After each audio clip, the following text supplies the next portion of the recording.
Everyone, I am ज्योति चौहान। तो चलिए शुरू करते हैं। Equivalent ratio. इक्विवेलेंट रेशो क्या होती है आपको मैं एग्जांपल से क्लियर करूंगी। आपको दो रेशो दी गई हैं और पूछा है क्या ये इक्विवेलेंट है। तो इक्विवेलेंट पता करने के हमारे पास दो तरीके होते हैं। फर्स्ट मेथड होता है कि आप दोनों नंबर की सिंपलेस्ट फॉर्म निकालिए। Simplest form means lowest term. पहला हमने रेशो लिया 3/2 और दूसरा नंबर है हमारा 6/4।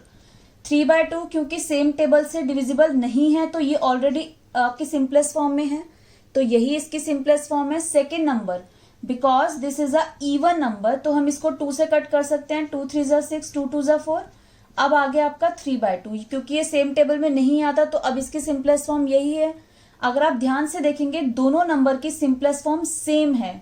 जब आपको जो भी नंबर्स दिए जाते हैं अगर उनकी सिंपलेस्ट फॉर्म सेम आती है तो आप कहेंगे यस दे आर इक्विवेलेंट। ठीक है।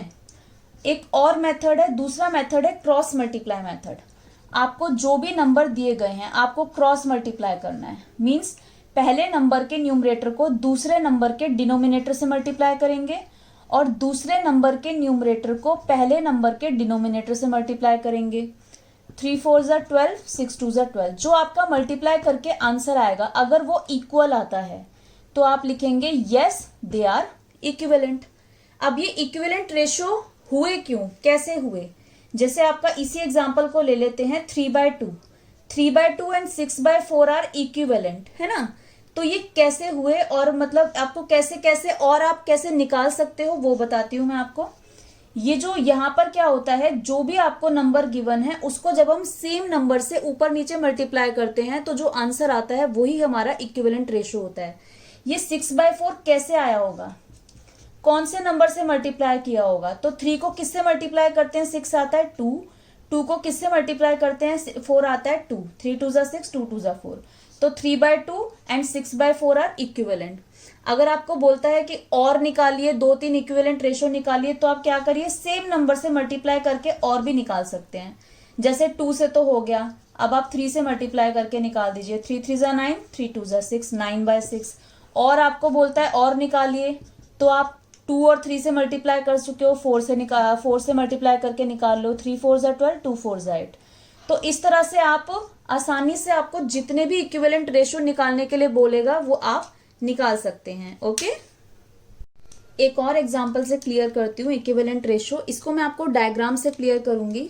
देखिए, आपसे पूछा जाए क्या 1/2 एंड 2/4 आर इक्विवेलेंट, तो इसका सिंपल फॉर्मूला क्या है, आप इसकी सिंपलेस्ट फॉर्म निकाल लीजिए। 1/2 ऑलरेडी ना सिंपलेस्ट फॉर्म, 2/4, 2 1 ज़ा 2, 2 2 ज़ा 4, 1/2 दोनों की सिंपलेस्ट फॉर्म है तो यस दे आर इक्विवेलेंट।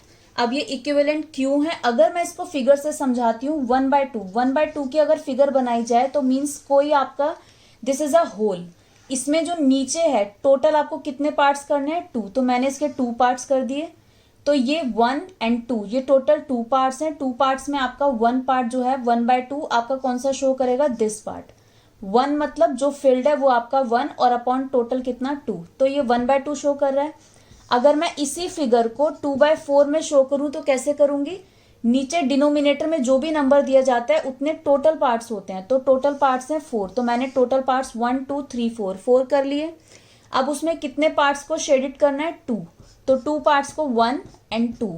तो अगर आप ध्यान से देखेंगे तो ये भी आपका हाफ है और ये भी आपका हाफ है।